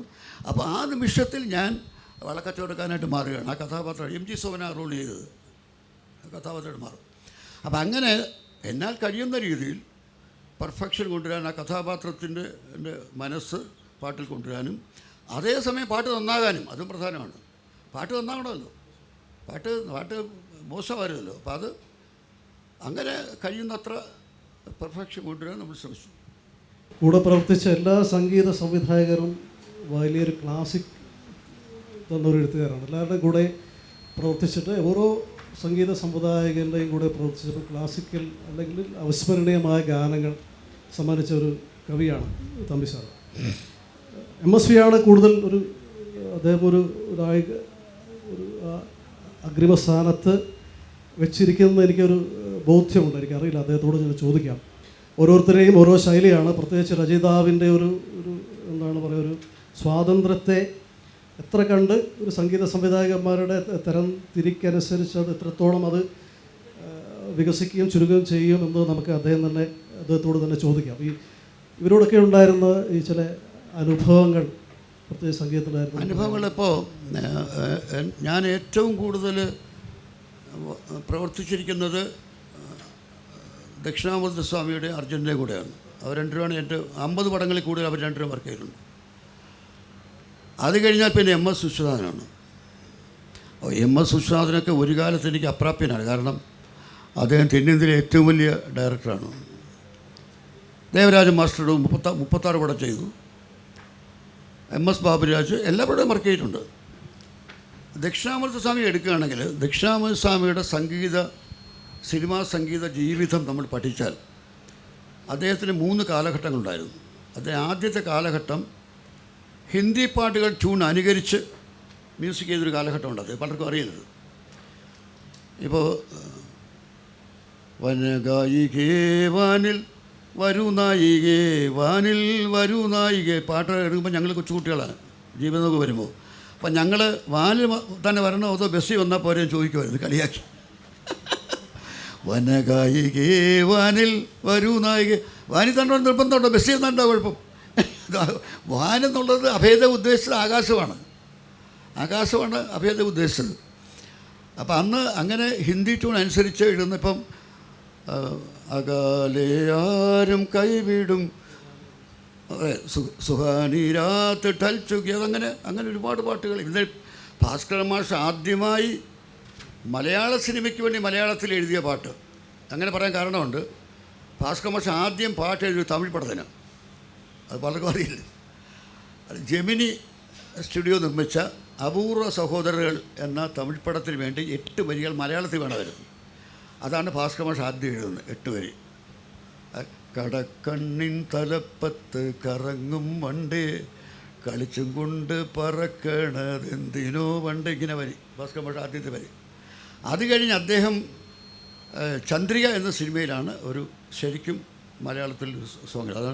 അതും ഹിന്ദി ട്യൂൺ അനുസരിച്ചിട്ടാണ്. ആത്മാ എന്നൊരു ഗായകനുണ്ട്, CH ആത്മാ എന്നൊരു പാട്ടുകാരുണ്ട്. അദ്ദേഹം പാടിയ ഒരു പാട്ടിന് എൻ്റെ ട്യൂൺ അനുസരിച്ചാണ്. അതാണ് കേഴുക ആത്മസഖി കേഴുക ആത്മസഖി തകരുന്നിതാക്കിനാക്കൾ കേഴുക ആത്മസഖി പ്രീതമും ആത്മിലോ പ്രീതം ആത്മിലോ എന്നാ CH ആത്മയുടെ പാട്ട് തുടങ്ങുന്നത്. അതങ്ങനെ അനുകരിക്കുന്ന കാലഘട്ടം ഉണ്ടായിരുന്നു. അത് കഴിഞ്ഞ് ഭാസ്കരൻ മാഷുമായി ചേർന്ന് കുറേ പടങ്ങൾ വിശ്വനാഥസ്വാമി ചെയ്തു. അത് കഴിഞ്ഞിട്ട് വയലാറുമായിട്ട് കുറച്ച് പടം ചെയ്തുള്ളൂ, 3-4 പടം ചെയ്തിട്ടുള്ളൂ. പക്ഷെ ഞാനും സ്വാമിയും കൂടെ ചേർന്നതിന് ശേഷം നമ്മൾ ദക്ഷിണാമൂർത്തി സംഗീത ജീവിതം പഠിക്കുകയാണെങ്കിൽ ഞങ്ങൾ തമ്മിൽ 22 വയസ്സിൻ്റെ വ്യത്യാസമുണ്ട്. അപ്പോൾ ഞങ്ങളുടെ ഈ ഒരിക്കലും ചേരുന്ന ഒരു പ്രായമല്ല, രണ്ടുപേരുടെ ഔട്ട്ലുക്ക് വേറെയാണ്. പക്ഷെ അദ്ദേഹത്തിൻ്റെ ഏറ്റവും നല്ല പാട്ടുകൾ എഴുതിയ ഞാനാണ്. എന്ന് മാത്രമല്ല, അദ്ദേഹം സംഗീത സംവിധാനം നിർവഹിച്ച ആദ്യത്തെ പടം നല്ലതങ്കയാണ്. അത് ഒരു ശ്ലോകം. പലരും പറയും എല്ലാ പാട്ടും അദ്ദേഹമല്ല, രാമാറാവ് എന്നൊരു തെലുങ്കന്. ഇദ്ദേഹം ഒരു ശ്ലോകമേ ചെയ്തിട്ടുള്ളൂ. ശംഭോ ഞാൻ കാൺമതെന്താണ് അടയുകയോ മൽ കവാടങ്ങളയ്യോ തുടങ്ങും ആ ശ്ലോകം. അത് അഭേദ വലിയ ശ്ലോകമാണ്. ആ ശ്ലോകമാണ് ആദ്യമായി ദക്ഷിണാമൂർത്തി സ്വാമി ട്യൂൺ ചെയ്തത്. അപ്പോൾ ആ കാലഘട്ടം 1950 അതാണ് ഞാൻ ആദ്യം കണ്ട എൻ്റെ മനസ്സിൽ ഓർമ്മ നിൽക്കുന്ന സിനിമ നല്ലതങ്ക. അപ്പോൾ എനിക്ക് 10 വയസ്സാണ്, 1950 10 വയസ്സിൽ ഞാൻ കണ്ട സിനിമ. അതിലെ സംഗീത സംവിധാനത്തിന് വേണ്ടി ഏറ്റവും കൂടുതൽ പാട്ടെഴുതാൻ ഞാനാണ്.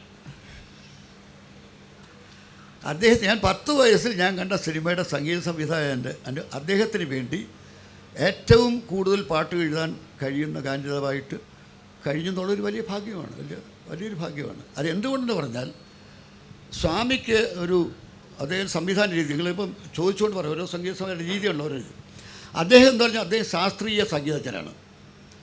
സിനിമയിൽ വഴിതെറ്റി വന്നില്ലായിരുന്നെങ്കിൽ അദ്ദേഹം ചെമ്പൈ വൈദ്യനാഥ ഭാഗവതരോ ചെമ്മാങ്കുടി ശ്രീനിവാസോ ആകേണ്ട ആളാണ്. അത്രമാത്രം ശാസ്ത്രീയ സംഗീതത്തിൽ പാരംഗതനാണ്, സമുദ്രമാണ്. അപ്പം അദ്ദേഹം വന്ന സിനിമയിൽ. അപ്പോൾ സിനിമയിൽ വരുമ്പോഴും അദ്ദേഹത്തിന് കർണാടക സംഗീതം. അപ്പോൾ നമ്മൾ പാട്ട് എഴുതിക്കൊണ്ട് അദ്ദേഹം ഏത് എഴുതിയാലും ഗമകം വേണം. ഗമകമില്ലാതെ ഒരു പാട്ടും ചെയ്ത് അദ്ദേഹം ഇഷ്ടമല്ല.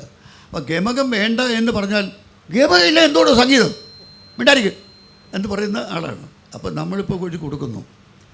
ആദ്യമായിട്ട് ഞങ്ങൾ വർക്ക് ചെയ്ത് തുടങ്ങുമ്പോൾ ഹൃദയ സരസിലേക്ക് കഴിഞ്ഞ്. അപ്പോൾ ഞാനൊരു സ്വാമിയോട് പറഞ്ഞു, സ്വാമി ഗമകത്തിനോട് വിടും യാത്ര പറ, ഗമകം വേണ്ട. അപ്പോൾ ഇപ്പോൾ നമ്മൾ ചന്ദ്രയിലും ചന്ദ്രകാന്ത് ഉദാഹരണം ഞങ്ങളുടെ ഏറ്റവും വലിയ ഹിറ്റ് സോങ്ങാണ് ചന്ദ്രയിലും ചന്ദ്രകാന്ത്. അപ്പോൾ ചന്ദ്രികയിൽ അലയുന്നേ വരൂ സ്വാമിക്ക്. സ്വാമി ഒന്നും ചെയ്യാനൊക്കത്തില്ല. അപ്പോൾ നമ്മൾ വരികളങ്ങോട്ട് കൊടുത്തു കഴിഞ്ഞാൽ വരികൾ വായിച്ച് പുള്ളി ആദ്യം വിളിക്കണം, ചന്ദ്രികയിൽ അലിയുന്നു ചന്ദ്രകാന്തം എന്ന് പാടും. അപ്പം ഞാൻ എൻ്റെ സ്വാമി ഇത് വേണ്ട സ്വാമി, ഗമകം വേണ്ട സ്വാമി, ഇത് ലളിതമായി. ലളിതമായി പറഞ്ഞാൽ അത് സംഗീതമല്ല, അതാണ് ഞാൻ മനസ്സിലാക്കുക. പിന്നെ വർത്താനം പറഞ്ഞാൽ പോയി ആനങ്ങ് പറഞ്ഞ ചന്ദ്രകാന്ത് ഞാനിതിന് എൻ്റെ ആവശ്യമില്ലല്ലോ എന്ന് പറയും. അദ്ദേഹത്തെ കൊണ്ടാണ് ഞാൻ പി ഭാസ്കരൻ, എൻ്റെ ഗുരുവായ പി ഭാസ്കരൻ മാഷ് നിർമ്മിച്ച സിനിമയ്ക്ക് ഞാൻ കഥയും സംഭാഷണവും പകുതി പാട്ടുകൾ എഴുതുന്നു. വിലയ്ക്ക് വാങ്ങിയ വീണ, ആ വിലയ്ക്ക് വാങ്ങിയ വീണ. അപ്പോൾ അദ്ദേഹത്തിൻ്റെ പാട്ട്, അപ്പോൾ ഭാസ്കർ മാഷ് തമ്പി ഈ ഇന്ന പാട്ടൊക്കെ തമ്പി എഴുതും, അത് തമ്പി എഴുതുക. അദ്ദേഹം മഹാമനസ്കനാണ്. അദ്ദേഹം പറയുന്നത് ഈ പാട്ടൊക്കെ തമ്പി എഴുതും, തമ്പി എഴുതുക കുറേ നന്നാവും. അങ്ങനെ പറയുക ഒരു ഗുരു പറയുക ശിഷ്യനോട്, ഇത് തമ്പി എഴുതുക കുറച്ച് നന്നാവും, തമ്പി എഴുതും. അങ്ങനെ സിറ്റുവേഷൻ എനിക്ക് 4 സിറ്റുവേഷൻ തന്നു, അദ്ദേഹം 5 സിറ്റുവേഷൻ എഴുതുന്നു. അപ്പോൾ ഞാൻ എഴുതി ഒരു പാട്ട്, വളരെ സൂപ്പർ ഹിറ്റാണ്. അവൾ ചിരിച്ചാൽ മുത്തു ചിതറും, ആ മുത്തോ നക്ഷത്രമാകും, അത് കണ്ടാൽ കരളിൽ കൊണ്ടാൽ ഏത് പകലും രാത്രിയാകും, ആ നക്ഷത്ര വാരഴിഞ്ഞാൽ ആകാശമാകും. അങ്ങനെ എന്തോ ആണ് തുടക്കം ഇങ്ങനെയാണ്.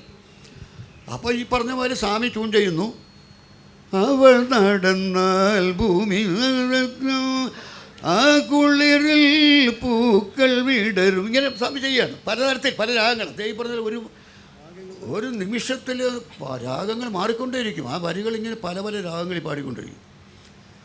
ഇതെല്ലാം കഴിഞ്ഞ് ഞാൻ പറഞ്ഞു, സ്വാമി ഈ പാട്ട് കോളേജ് പിള്ളേർ പാടി കിടക്കേണ്ട പാട്ടാണ്. ഞാൻ പറഞ്ഞു, അല്ല അവൾ നടന്നാൽ ഭൂമി തരിക്കും, അത് അവൾ നടന്നാൽ ഭൂമി കുലുങ്ങുന്നൊക്കെ പറഞ്ഞ് പാരടി ഉണ്ടാക്കി പിന്നെ പിള്ളേർ പാടി, കാളി പിള്ളേർ തടിച്ച പെണ്ണുങ്ങൾ നടന്നു പോകുമ്പോൾ അവൾ നടന്നാൽ ഭൂമി കുലുങ്ങുന്നൊക്കെ പാടാൻ. അപ്പോൾ അങ്ങനെ അപ്പോൾ എനിക്ക് അന്നേ അറിയാം ഇങ്ങനൊരു പാട്ട് കോളേജിൽ ഹിറ്റാവും. അപ്പോൾ ഇത് അവൾ ചിരിച്ചാൽ അപ്പോൾ ഒരുപാട് സ്വാമി പറഞ്ഞു. അപ്പം ഞാൻ ഈ ജയമാരുതി പ്രൊഡക്ഷൻസ് ടി വാസു എന്നൊരു നിർമ്മാതാവുണ്ട്. അദ്ദേഹമാണ് ആദ്യത്തെ ജയശ്രീലാൽ അവാർഡ് കിട്ടിയ ആൾ, 54 പടം പ്രൊഡ്യൂസ് ആൾ. അപ്പോൾ അദ്ദേഹം ആണ് നിർമ്മാതാവ്. അദ്ദേഹം വന്നു കഴിഞ്ഞപ്പോൾ ഞാൻ അദ്ദേഹത്തോട് പറഞ്ഞു, ഈ ഒരു പാട്ട് സിമ്പിളായി ചെയ്യാൻ സ്വാമിയോട് പറയണം. സ്വാമി അത് തമ്പി പറയുന്ന പോലെ സിമ്പിളായിട്ട് ചെയ്യുക, അത് വലിയ രാഗമൊന്നും വേണ്ട, സിമ്പിളായിട്ട് ചെയ്യും ഒന്നും പറഞ്ഞില്ല. അപ്പോൾ പുള്ളി പിന്നെയും ചെയ്യുന്നത് ഗമകമാണ്. പിന്നെ ഗമകം മാറി വരും. ലാസ്റ്റ് ഞാൻ പറഞ്ഞു, മാഷ് സ്വാമി നമുക്ക് കുറച്ചുകൂടി ലളിതമാകും. എന്നാൽ പിന്നെ ലളിതം താൻ ഉണ്ടാക്കി പാടി കേൾപ്പിക്കല്ലേ. സ്വാമി ഉദ്ദേശത്തിൽ ലളിതം താൻ ഉണ്ടാക്കൂ, എന്നെ പാടി കേൾപ്പിക്കുക, ഞാൻ തന്നെ അനുകരിക്കാം. ഞാൻ പാടട്ടെ എന്ന് ചോദിച്ചു. ആ പാട്. അപ്പോൾ ഇത് അവൾ ചിരിച്ചാൽ മുത്തു ചിതറും, ആ മുത്തോ നക്ഷത്രമാകും. സ്വാമി മുത്തോ എന്ന് വേണ്ട, മുത്തോ മാത്രം മതി, അവിടെ ഗമകം വേണ്ട അറിഞ്ഞു. അങ്ങനെ അദ്ദേഹം ചെയ്തതാണ് ഇപ്പോഴത്തെ അവൾ ചിരിച്ചാൽ മുത്തു ചിതറും, ആ മുത്തോ നക്ഷത്രമാകും. പക്ഷെ അവിടെ സ്വാമി വന്നു, അതാ വ്യക്തിത്വം, മനസ്സിലാക്കണം. അവൾ ചിരിച്ചാൽ മുത്തു ചിതറും, ആ മുത്തോ നക്ഷത്രമാകും. അവിടെ ദക്ഷിണാംസ്വാമി വന്നു, ഗമകം കളഞ്ഞിട്ട് ദക്ഷിണാംസ്വാമി ഉണ്ട് അവിടെ. അപ്പം ഇങ്ങനെയുള്ള അനുഭവങ്ങൾ ധാരാളം സ്വാമിയുടെ കൂടെ ഉണ്ടായിട്ടുണ്ട്. സ്വാമി അവസാനം എന്ത് പറ്റിച്ചാൽ ഞങ്ങൾ രണ്ടുപേരും കൂടെ ടീമിൽ സ്വാമിയുടെ മാറ്റം ഭയങ്കര സ്വാമിയെ സഹായിച്ചു. ജനകീയമായി അദ്ദേഹത്തിൻ്റെ പാട്ടുകൾ ജനകീയമായി, അദ്ദേഹത്തിൻ്റെ ട്യൂൺസ് ഏറ്റുപെടാം. കാരണം ഞാനിങ്ങനെ കുറച്ച് അദ്ദേഹത്തിൻ്റെ ശാസ്ത്രീയ സംഗീതം കുറച്ച് കൊണ്ടുവന്ന് അദ്ദേഹം അതിൽ അപ്പോൾ പിന്നെ ഇത് വേണ്ടല്ലേ, നമുക്ക് താൻ പറഞ്ഞ പോലെ ചെയ്യാമല്ലേ എന്ന് പറഞ്ഞ് ചെയ്യാൻ തുടങ്ങി. അപ്പം അങ്ങനെ ഒരുപാട് അനുഭവങ്ങളുണ്ട്. പിന്നെ അർജുനൻ മാസ്റ്റർ ഉള്ളൊരു വലിയ ക്വാളിറ്റി, അദ്ദേഹം 4 ക്ലാസ് വരെ പഠിച്ചിട്ടുള്ളൂ. അനാഥാലയത്തിലാണ് വളർന്നത്. പഴനിയിലൊരു അനാഥാലയത്തിലാണ് വളർന്നത്. അപ്പോൾ അദ്ദേഹം ചേട്ടൻ. അപ്പോൾ അനാഥാലയത്തിൽ ഭജന പാടും. കാരണം ഈ അനാഥാലയം എന്ന് പറഞ്ഞാൽ ഈ സന്യാസിയുടെ ഒരു സന്യാസിയുടെ കീഴിലുള്ള അനാഥാലയം, സന്യാസി ഉണ്ടാവും. സന്യാസിയുടെ നേതൃത്വത്തിൽ ഭജന പാടും. ആ ഭജന പാടിക്കൊണ്ടിരിക്കുമ്പോൾ ഈ പയ്യൻ്റെ പാട്ട് കൊള്ളാമല്ലോ എന്ന് സ്വാമി കണ്ടുപിടിക്കുക. ആ സന്യാസി സ്വാമി അദ്ദേഹത്തിന് പരിചയമുള്ളൊരു സംഗീതജ്ഞനെ വിളിച്ച് പറഞ്ഞു, ഈ കുട്ടി നന്നായി പാടും, ഇവനെ ഇന്ന് പാട്ട് പഠിപ്പിക്കുന്നു. അങ്ങനെയാണ് അർജുനൻ സംഗീതജ്ഞനാകുന്നത്. അപ്പം അത് നമ്മളോട് തുറന്നു പറയാൻ അതൊരു മടിയുമില്ല. അതുകൊണ്ട് 4ാം ക്ലാസ് വരെ പഠിച്ചതല്ലേ, എനിക്ക് എന്നെക്കാട്ടി 5 വയസ്സിന് മൂത്താണെങ്കിൽ ഞാൻ അർജുനെന്നാണ് വിളിക്കുന്നത്. അദ്ദേഹം തമ്പി സാറെന്ന് വിളിക്കും. അതാണ് ഞങ്ങളുടെ സ്വഭാവത്തിൽ വ്യത്യാസം. ഞാൻ അർജുൻ എന്ന് പറയും, അദ്ദേഹം തമ്പി സാറെന്ന് പറയും. അപ്പം ഞാൻ പറയും അങ്ങനെ പറയാൻ തമ്പി എന്ന് പറഞ്ഞാൽ ഡയറക്ടറാണ്, ഡയറക്ടറെ ബഹുമാനിക്കണം. അപ്പം അദ്ദേഹം ആദ്യം നമ്മൾ പാട്ട് എഴുതി കൊടുക്കുമ്പോൾ തന്നെ, അതുകൊണ്ടാണ് ശ്രീകുമാരൻ്റെ അർജുനൻ ടീമിൻ്റെ ഒരു പ്രത്യേകത എന്താണെന്ന് പറഞ്ഞാൽ അത് ഒരാൾ ചെയ്ത പോലെ ഇരിക്കും. കാരണം ഞാൻ പാട്ടെഴുതി കൊടുത്തു കഴിഞ്ഞാൽ തന്നെ അദ്ദേഹം പറയും, പൗർണമി ചന്ദ്രിക തൊട്ട് വിളിച്ചു, പത്മരാഗം പുഞ്ചരിച്ചു, അഴയെ ചൊട്ട് വിളിച്ചു ആശാനിധികളും. അപ്പോൾ അദ്ദേഹത്തിന് അറിയാൻ ഞാൻ പാടി എഴുതുന്നത്. നമ്മുടെ ചൂടൊന്ന് പാടിക്ക്. അപ്പം അദ്ദേഹത്തിൻ്റെ ഒരു ചെറിയ ടേപ്പ് റെക്കോർഡുണ്ട്. ആ ടേപ്പ് റെക്കോർഡിൽ ഞാൻ പാടുന്ന ടേപ്പ് ചെയ്യും.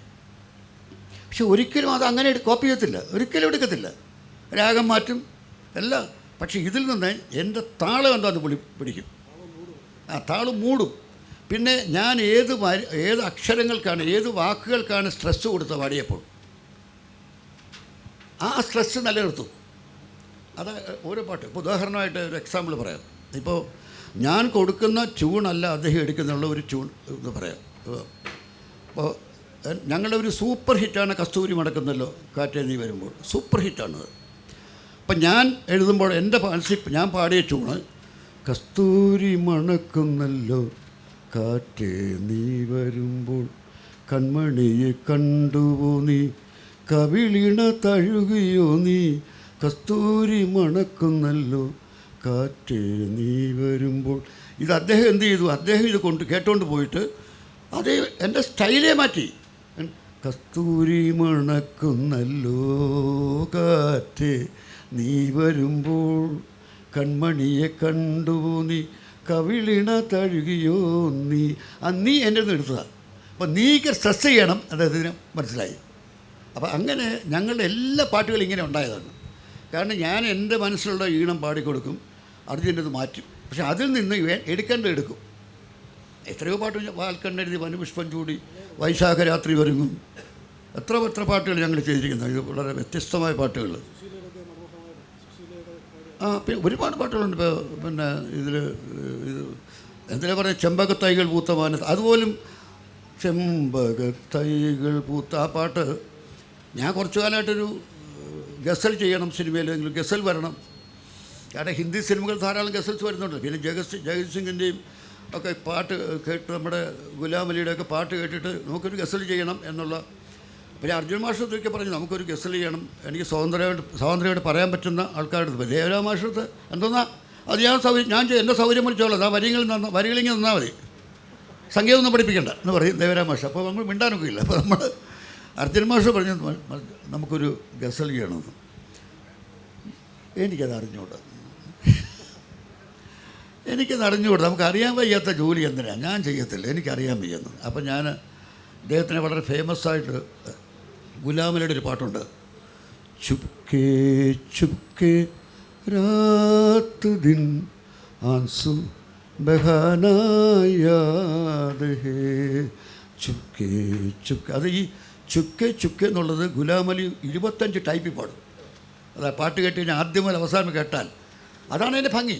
അപ്പോൾ ഇത് പാടി കേൾപ്പിച്ചു. പിന്നെ ഒന്നുകൂടെ കാക്കരു സജനി, അത് ആ 2-3 പാട്ട് പാടി കേൾപ്പിച്ച് ഇതുപോലൊക്കെ ആവണം നമ്മുടെ പാട്ട്. ഞാൻ നോക്കാൻ തുടങ്ങി. അപ്പോൾ അതിൽ ആ സിനിമ അതിൻ്റെ കാത്തിരുന്ന നിമിഷം എന്ന സിനിമ, അതിൻ്റെ സിനിമ പ്രൊഡ്യൂസർ ഒരാൾ ആണ് പിന്നീട് മ്യൂസിക് ഡയറക്ടറായി മാറി രഘുകുമാർ. അന്ന് മ്യൂസിക് ഡയറക്ടർ അല്ല, രഘുകുമാർ തബല വായിക്കും. അപ്പോൾ രഘുകുമാർ പറഞ്ഞ ഒരു കാര്യം, നിങ്ങളുടെ ഗസലിൽ തബല ഞാൻ വായിക്കും. പുള്ളി തബല വായിക്കും. പ്രൊഡ്യൂസറാണ്, 3 പ്രൊഡ്യൂസേഴ്സ് ഒരാളാണ്. അപ്പോൾ അങ്ങനെ ചെയ്താണ് അർജുൻ മാഷ പാട്ട് ഈ ചെമ്പകത്തൈ എത്ര മനോഹരമായിട്ടാണ് ചെയ്തിരിക്കുന്നത്, എത്ര മനോഹരം എന്ന് പറഞ്ഞാൽ. അപ്പം അത്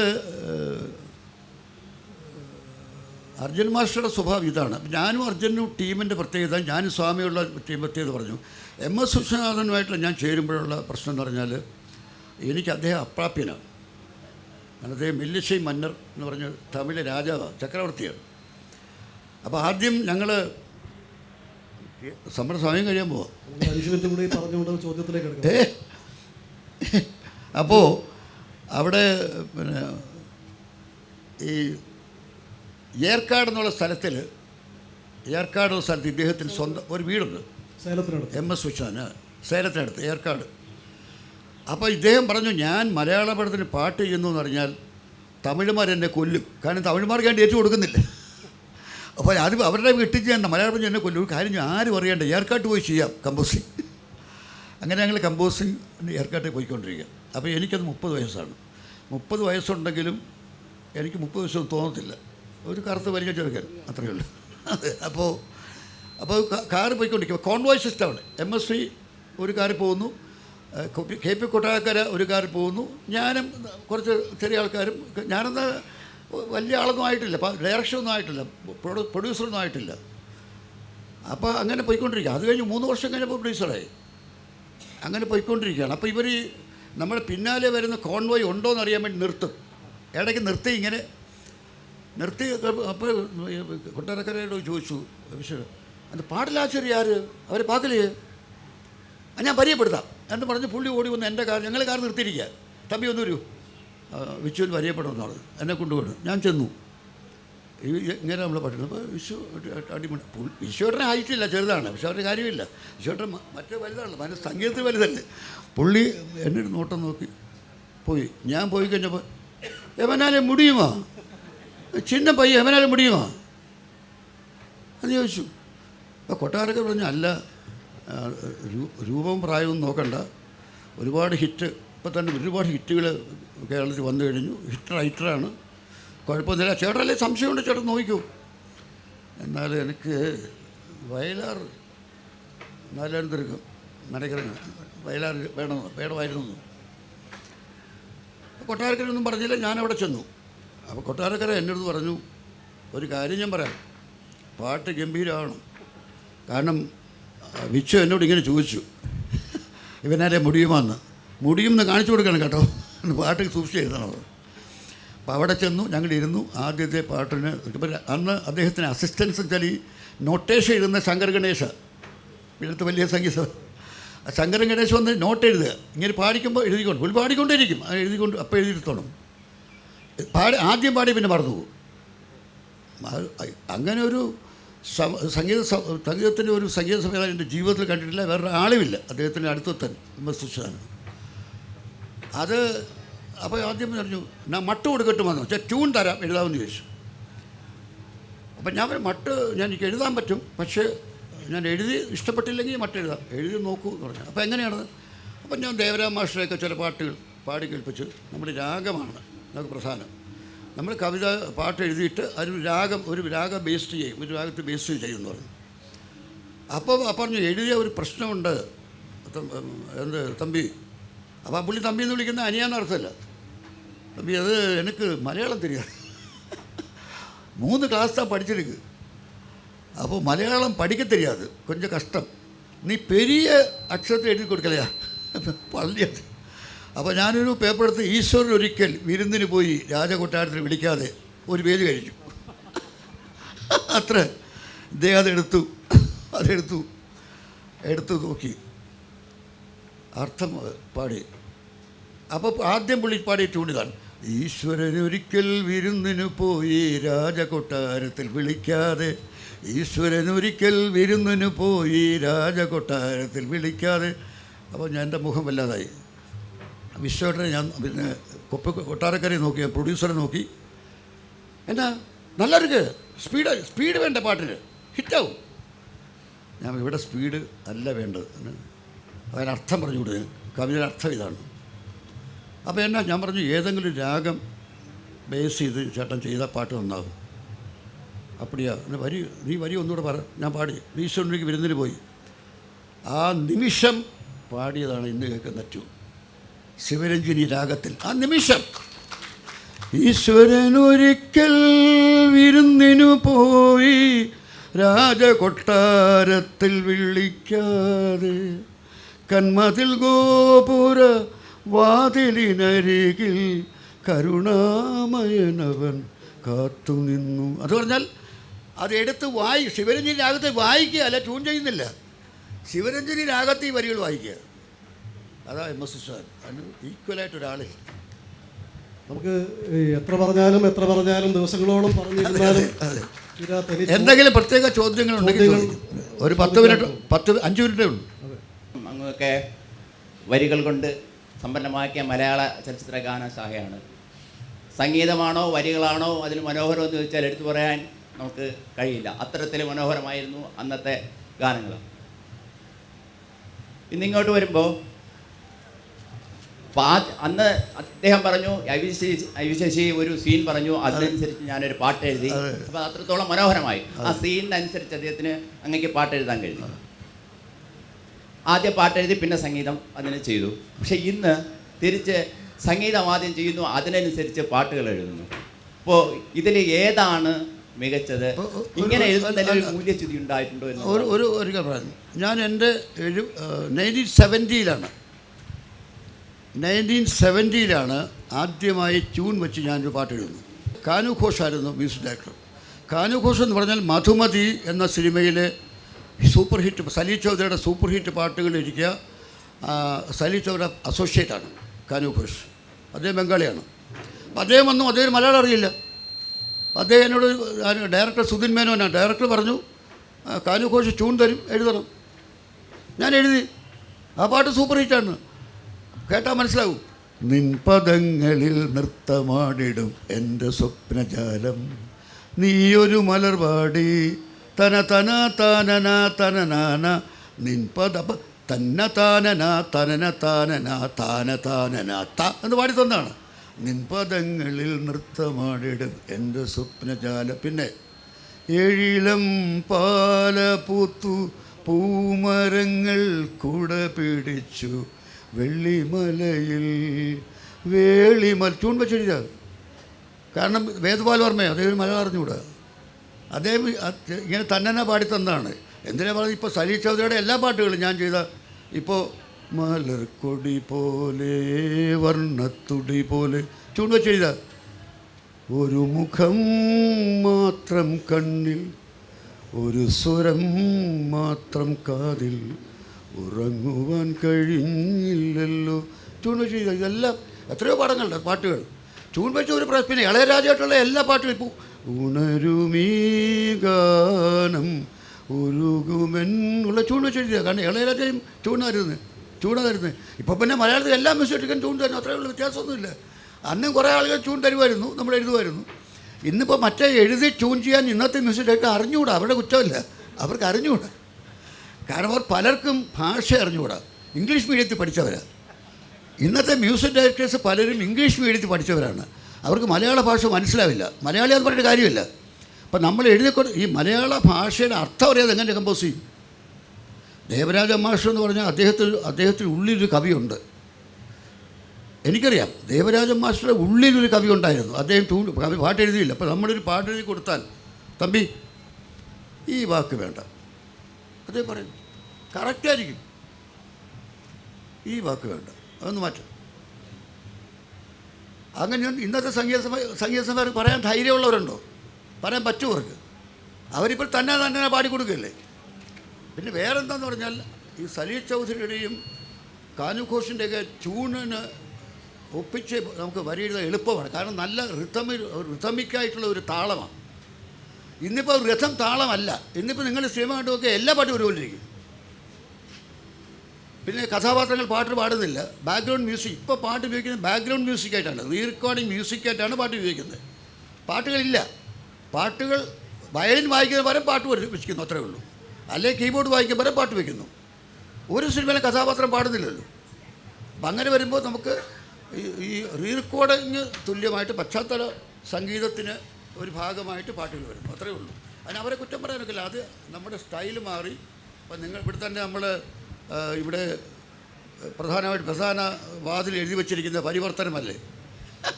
അത് ആ പരിവർത്തനമാണ്. എല്ലാ സംഗീതത്തിലുണ്ടായ പരിവർത്തനം, അത്രയേ ഉള്ളൂ. അല്ലാതെ ഇത് ട്യൂൺ വെച്ച് എഴുതാനും ഇപ്പോൾ മനസ്സുകൊണ്ട് മനസ്സിൽ പാട്ട് എഴുതുന്ന ആളിനെ ട്യൂൺ കിട്ടി. എനിക്ക് ട്യൂൺ കിട്ടുന്നത് എളുപ്പമാണ്. കാരണം ഞാനൊരു ട്യൂണിലല്ലേ എഴുതുന്നത്. ആര് പറയും കേട്ട ട്യൂണിൽ എഴുതുന്നു. ഒരു വ്യത്യാസമേ ഉള്ളൂ, വേറെ വ്യത്യാസമൊന്നുമില്ല. ഞാൻ ആ ട്യൂൺ പാടി കിടക്കുന്നു, അതിന് വരികൾ വരുന്നു, ഞാൻ ബുക്കിൽ പകർത്തുന്നു, അത്രയേ ഉള്ളൂ.